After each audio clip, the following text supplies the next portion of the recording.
Thanks for coming back to join us. We're here at the back nine of the 2017 Aussie Open in Mundaring Disc Golf Park, just outside of Perth, Australia. I'm your host, Avery Jenkins. Alongside me, we got Eagle McMahon, one of the players here on the feature card. Good to be back. Good to be back. Now that front nine was exciting. Had some really strong play, some great outside the circle putts, playing conservative by some players, playing a little aggressive on other players. But it's exciting to see what you guys are going to do. You guys are on a pretty good tear through the front nine.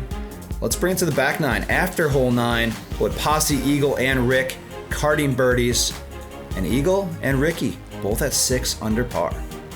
Hole number 10, 180 meters, 590 feet.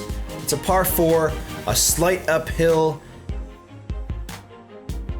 And for the power throwers, you're trying to get a big turnover flex shot to flex back in, trying to give you a good line or look at the basket down this wooded corridor. I mean, the main goal is to get it right off the tee pad. The more right you get it, the better.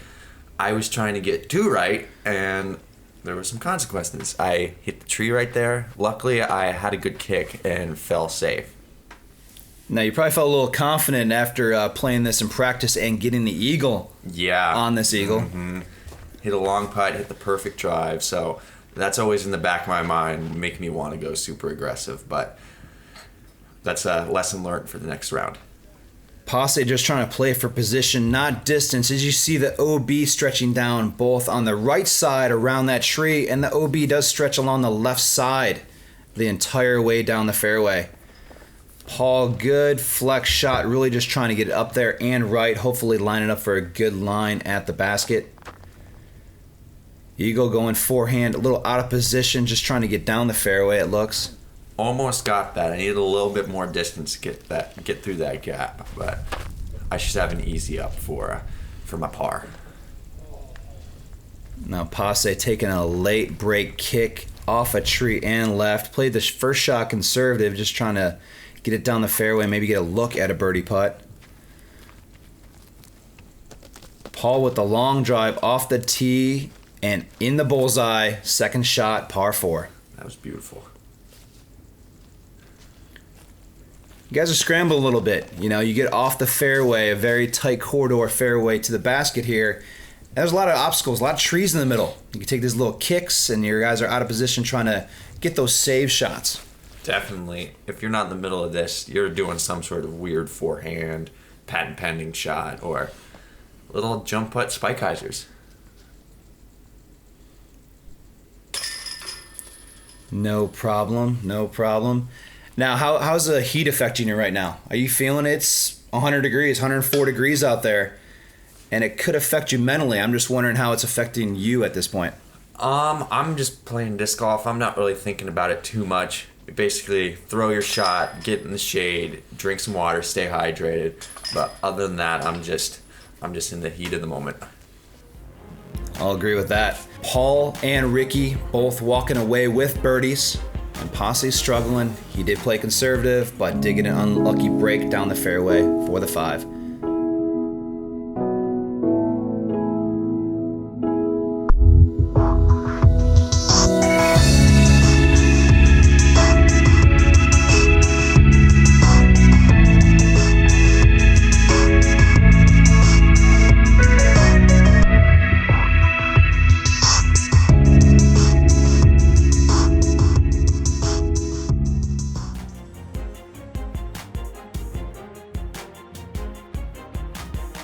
Hole number 11, 185 meters, 607 feet.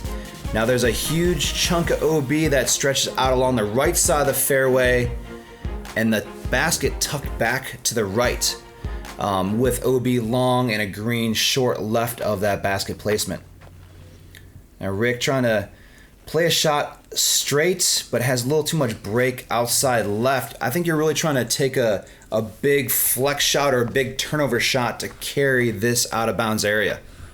I mean, if you shank it over into the bush like Paul and Ricky are doing, it's not too bad. You should be able to kind of figure out a shot from in there, but ideally you're playing something that's going to be pushing most of the way and maybe a little bit of check at the end just to push yourself out of bounds. Something like that? Just like that. That's perfect. Right in the center cut of the fairway. Eagle looking at a very long eagle attempt. Pasi trying to get the read. Besides you, all three players just got it flat and had a really hard finish to the left. Stuck in the left side trees with a long approach to the basket. This shot is beautiful. Almost skips in right in the bullseye. I think Pasi is just destroying the bullseye hits right now. Paul with a little shank. Yep, a little wide to the right, catching that tree short of the basket. Rick standstill forehand, tailing off to the right. Nice little tree hit. Checks him up close to the basket, maybe circles edge or a little deeper into the green.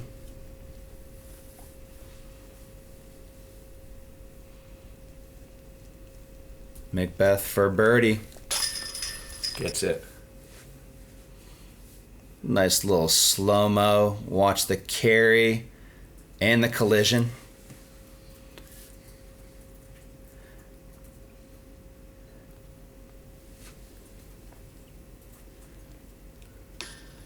Oh, Rick leaves it low. First miss I've seen. That was just outside the circle, I believe. Yeah, for these players that were out of position, they at least got a look at a birdie. You making this hole look really easy.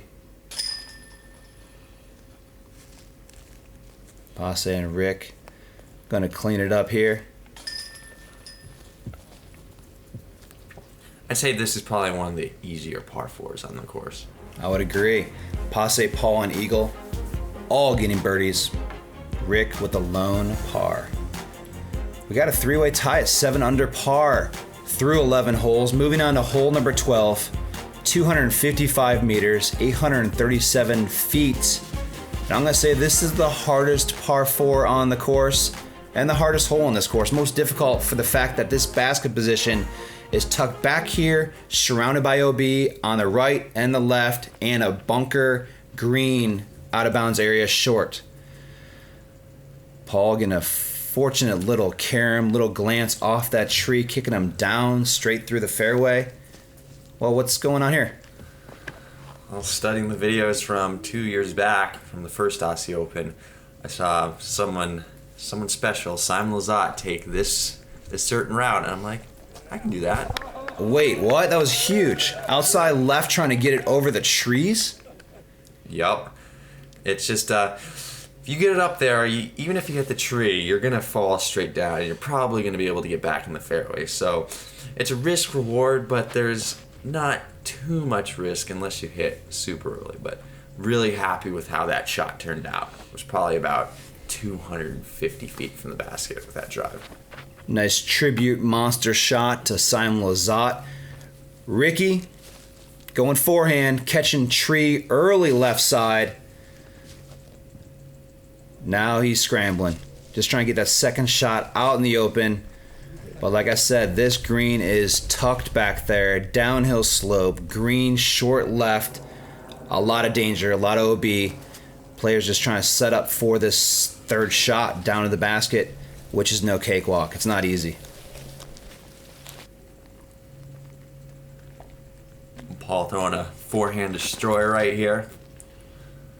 Coming in low. That's looking pretty skippy right there. But he hits the berm right there as a speed bump and just slows him right down. If he were to hit anywhere else, he'd be shot right OB. Executed perfectly. And this shot is what I like to call a joke. I mean, I just did not commit to that. And with the drive that big, I was feeling pretty disappointed. I mean, just didn't commit to your second shot and just threw it right on the green. No one would be happy.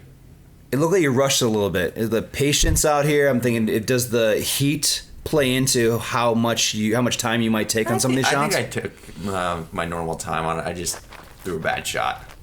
It happens to everyone. Pasi set up, nice line.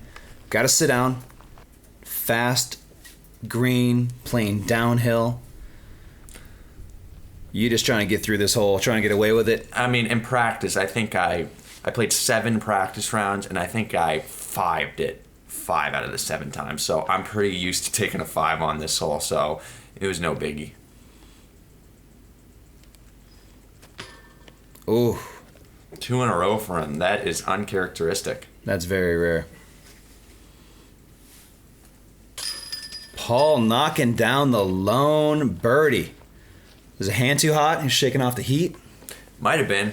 He was saying that he picked up one of his discs, and you know how the reflective foil? He put his thumb on that and actually burned his thumb. Where does that happen anywhere else in the world but Australia? Oh, nowhere. Absolutely nowhere. The UV index is just so intense out there, more so than I think pretty much anywhere in the world. So we're all lathering up in sunscreen almost every round. Paul with a lone birdie jumps out to a 2-stroke lead on the featured card. Hole number 13, 80 meters, 262 feet, par 3, uphill. So I'll go back on it. This is the easiest hole on this course. Very little danger. Got a little OB to the left side that actually opens up near the basket or circle's edge. Short little uphill shot. Could be a mid-range, could be a fairway driver. Out to the wide right, skipping back in. That's at least long enough, maybe a little wider than he wanted. Almost got the cameraman. Right here, I'm throwing just a mid-range. It's kind of hard on a knife angle, but it just skips up there, bullseye hit. Wow, making it look easy, as it should be on this short par 3. Pasi's throwing a max here. Nice angle coming in. There's another bullseye hit. So having an angle, just even with a really overstable disc, it's going to dig a lot more than anything that has a slight hyzer angle that's going to skip a lot more. These really digging into the sand. Circle's edge of the bullseye circle, at least. All 3 of you guys with green hits. And Paul outside, leaving it low, left.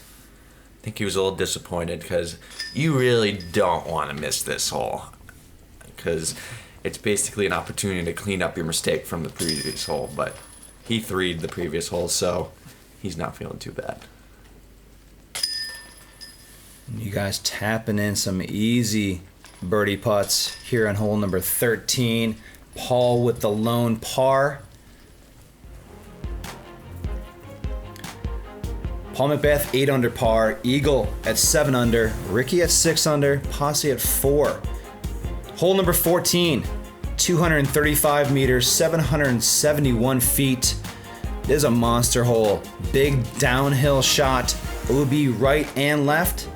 And then you got this green short left of the basket, out of bounds, of course, and then OB line all around the back side. Another difficult, challenging hole. Yeah, I mean, the real goal is just to play it as close to the right side as you can. Right here, I'm throwing a PD, which is a kind of a fast fairway driver. So right in the middle. If I were to throw anything more overstable or faster, that probably would have skipped out of bounds. So you're not trying to go max distance on this, trying to get way down there. You're trying to just play it for position at this point. Yeah, I mean, with the fairway driver downhill, I'm just trying to put a good throw on it, not doing anything too crazy. So what Rick's got for us here. A little wider to the right with some good angle, skipping back to the center middle of the fairway. Good shot. He lands right in the bush, in the middle of the fairway. That's a dead piece of branch. He can remove that on his next shot. And Paul pulling and yanking it out to the wide right side, catching a tree. What's going on here? Yeah, playing with him in practice, he was going for that line, but he was hitting it a lot better in practice.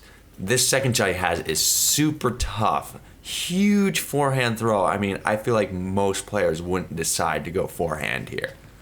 But he takes his shrike, star shrike, and just look at the glide it got.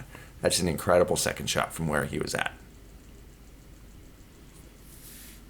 Pasi stands still, trying to carry it over the green, gets it around the backside, and a nice, generous roll to the basket just outside the bullseye. Ricky looks like he's taking a overstable mid-range, just sliding on up there. You guys aren't even trying to even really take it over the green. You're avoiding it entirely, taking it outside, right side, around the backside of the green, and putting it right up inside the circle. Yeah, I kind of figured out that shot in practice. I was throwing some drivers on that shot, just throwing it out of bounds. But if I was throwing a spike hyzer over onto the right side, I knew it was coming back to the basket. Paul's struggling a little bit. You know, he had that big birdie on the downhill par 4, misses the easy par 3, and then comes in this other longer par 4 downhill and chains off to the right. Yeah, I think he got that 2-stroke lead and got a little bit excited there, thinking he could go beast mode, but he got put back in his place. A little early in the round to be kicking it up a notch like that. I guess still got 3 rounds after the conclusion of this round. It's going to be a long, hot tournament and plenty of time to make a move.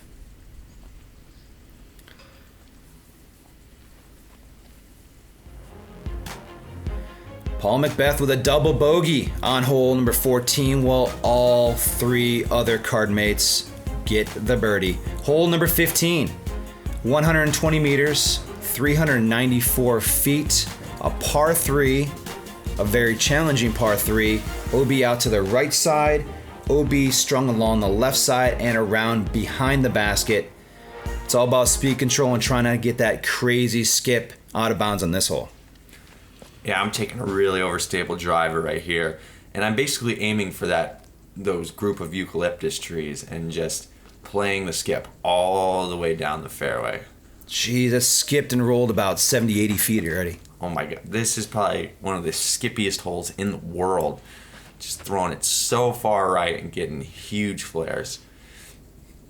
I thought this drive was too tight, but he gets that berm again. It acts as a speed bump, so that really helped him out. Ricky gonna get the read off you two and take it wide right. Good angle. He's looking for a big skip. Perfectly played, executed to perfection. Watching you guys kind of reading your skips and how wide you want to leave it and dialing it in for that bullseye hit. McBeth going Firebird here. Gets a good skip. Another bullseye. Beautiful read for the last 2 players. Inside the circle putt. Pasi Koivu, dead center, nails it for the birdie.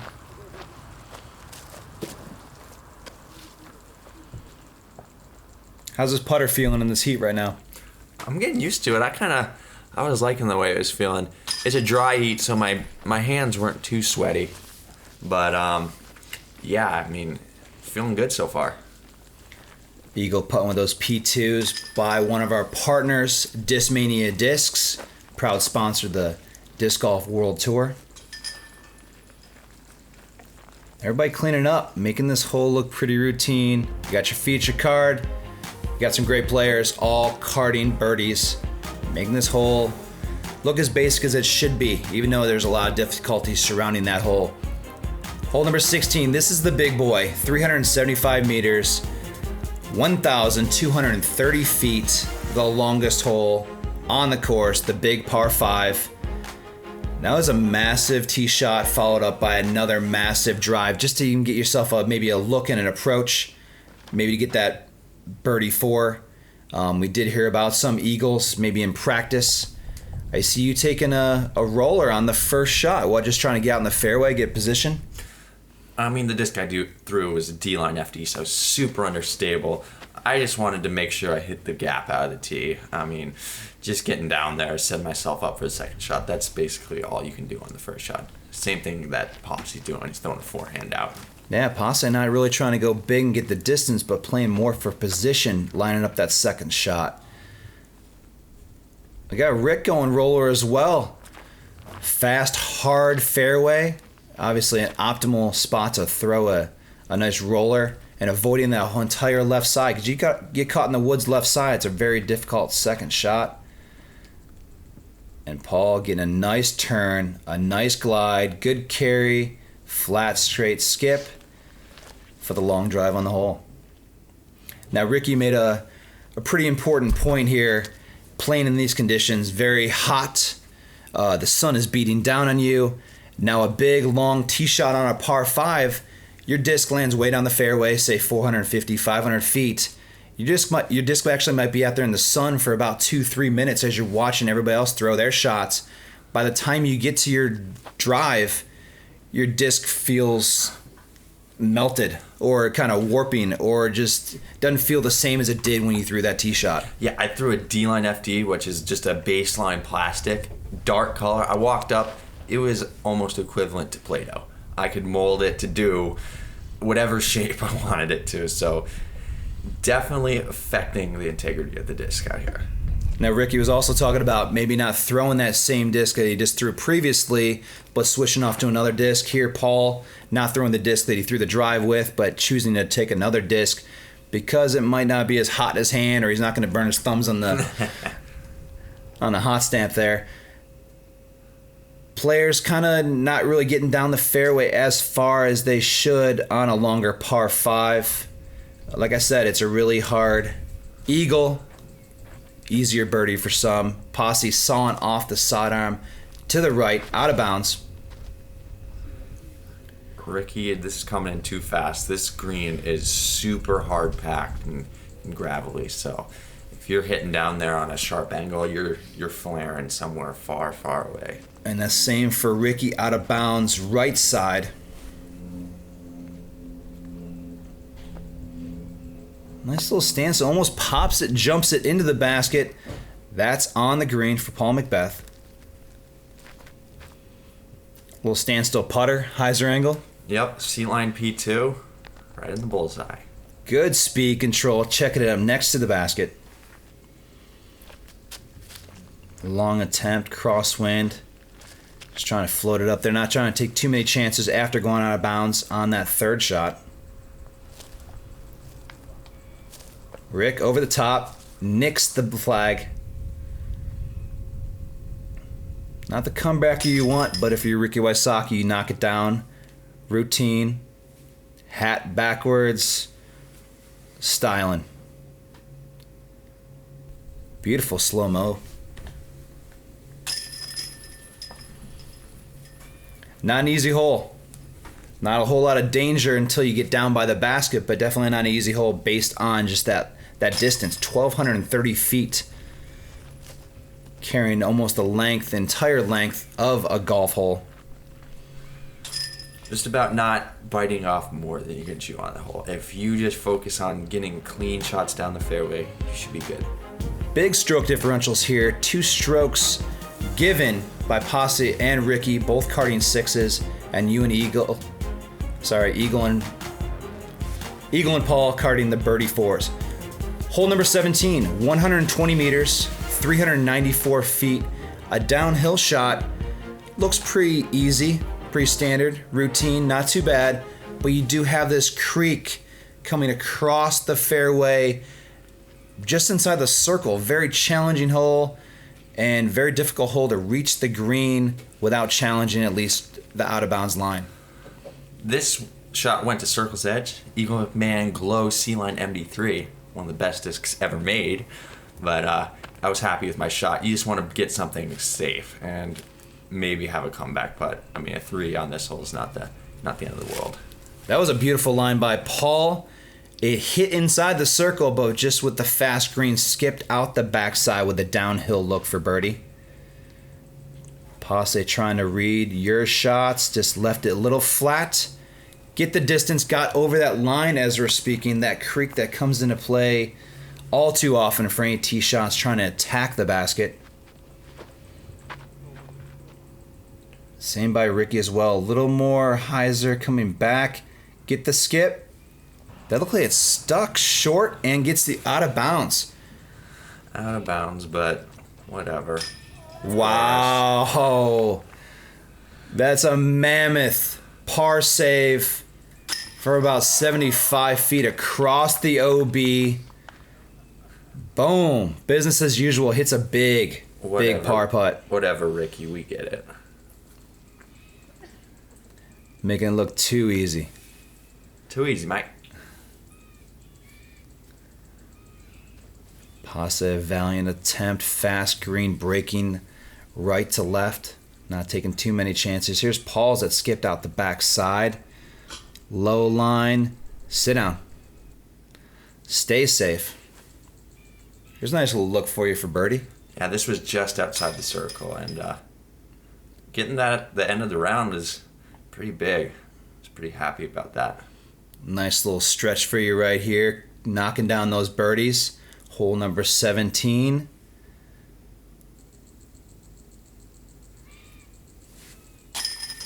Pasi with the par putt.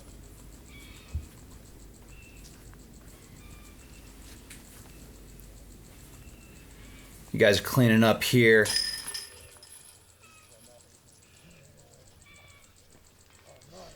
We're approaching the long walk up to the 18th tee. You card the lone birdie on hole 17, moving to 11 under par.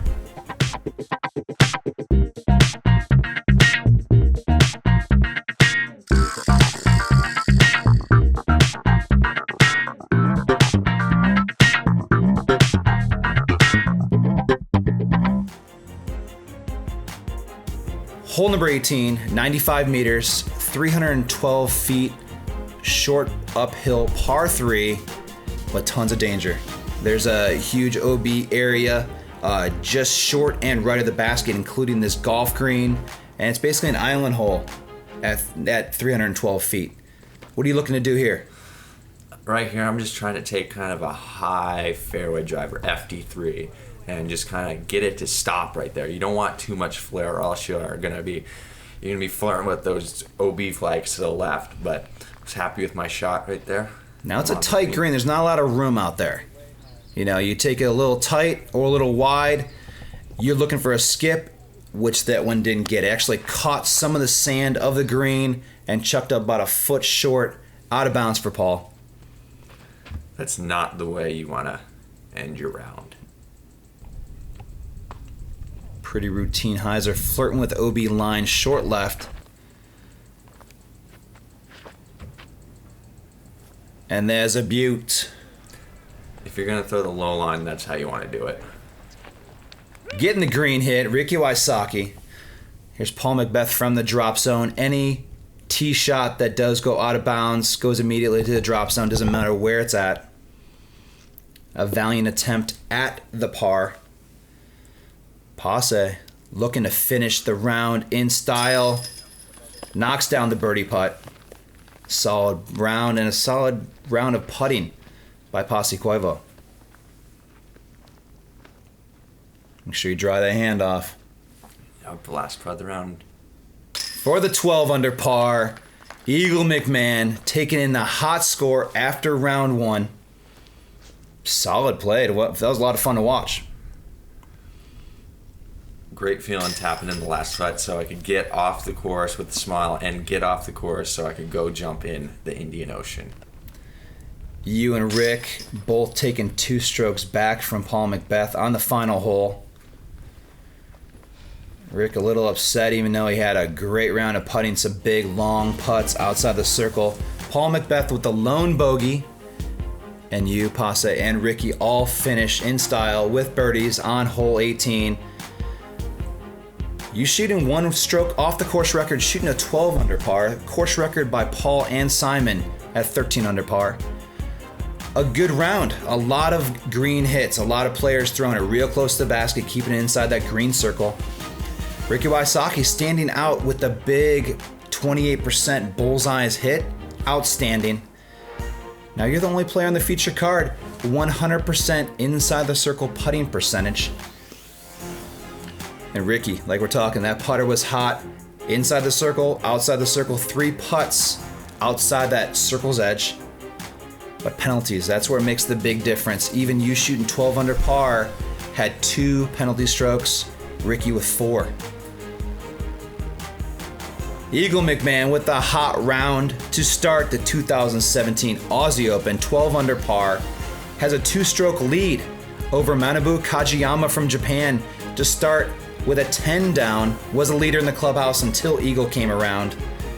We got a hot and steamy PDGA Major here in Perth, Australia. Looking forward to the action as the weekend continues. 3 rounds to go.